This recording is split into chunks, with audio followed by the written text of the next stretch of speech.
วัสดีพี่น้องครับมื้อนี้พาพี่น้องมาเบิ่งอาณาจักรป่าเออเอื่นว่าอาณาจักรป่าเนาะพี่น้องเนาะพูดเจ้าว่าจักบ่เอาสิพานับมื้อนี้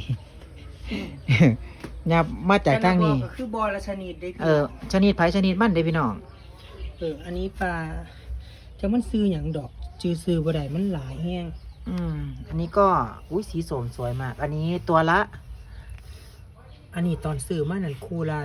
300 คู่ละ300พี่น้อง คู่ละ300 อันนี้ก็อีก มั อั น นห อ นึ อง กลูกก็เลยเอาลูกมันออกมานี่ ลูกเฮากำลังเพาะมันอยู่พี่น้องเพราะว่าเฮาจะขายนี่แหละเฮาก็เพาะอยู่ อันนี้ก็ธุรกิจอีกธุรกิจหนึงนี่พี่น้องยังหน่อยมาขอสื่อลายแล้วอันนี้ทั้งรางก็อันเป็นฟุ้นๆน่ะบ่แม่นอีหยังเด้พี่น้องอาหารป่าเด้เนี่ย อาหารให้ ตัว น้อ ปลาย ตัวน้อยแล้วก็ให้อาหารเล็กๆปีทั้งปีก็มีอีบ่นี่อืม อันนี้นี่สีสวยพี่น้องใช่ล่ะนี่ เห็นอันนั้นได้หางไหมเห็นแล้วนี่ อันนี้สวยสีเขียวน้ำทะเล อันนี้เด้นี่ก็เยอะ นี่ก็กำลังออกลูก อันนี้ซันตาคลอสชื่ออะไรแค่นี้ตัวเดียว ที่ได้อันชนิดเดียว อืม อันนี้เดอันนี้คือป่ากากโลกเนาะ ใช่ นี่ แมนมัน ถ้าห้าว่าเอ้าก็มีบักหอย บางหอยมันมาน้ำอันจอก เขาจะเอาไปเลี้ยงญี่ปุ่นนะโอ้ย มันเป็นบางหอยน้อยซ้ำนี่ บ่อันนี้ก็ อ๋อ อีก นี่เขาบอกหอยเซอรี่เหรอ อันนี้ก็อีกชนิดได้พี่น้อง อันนี้เลดดากอน เลดดากอนเหรอ อันนี้เลดดากอน อันนี้นะสวย อันนี้บอลลูน ยาวอันนี้ปลาบอลลูน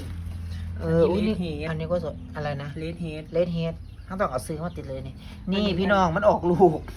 เขาก็เลยแยกไว้ แยกไป คุ้นต่างหาก มัน ลูกหลายแห้งเบิ่งทีละใส่แม่มันตัวขวยโอ้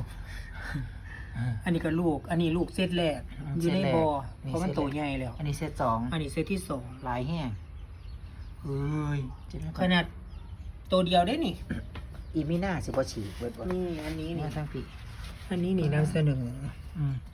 นำเสนออันนี้ปลาบอลลูน อันนี้แบบปลาแบบเลี้ยงรวม อืม การขายก็จะขายตัวละ10-20 บาทนี่แหละพี่น้องไม่ได้ขายแพงดอก แต่ว่าเขาซื้อมาแพงอยู่แต่ว่าเขา แต่เขาซื้อมาแพงอยู่แต่ว่ามันร่วมกันแล้วมันร่วมกันมันออกลูกมาแล้วมันเป็นทั้งสี่ มันมีปลารสใหม่จะมาอีกทุกคน นี่ อันนี้ก็สวยเด็ดทุกคนนี่ อันนี้ชื่ออะไรไม่รู้ ตัวสีฟ้าๆสวยดีน้ำเงิน ตัวเธอ สวยน้ำเบิ่งทั้งปี แล้วก็มาเบิ่ง พี่น้องนับเอาเด้อว่ามีจักบ่ อันนี้ก็ เด้ เล อน เฮดเหมือนกัน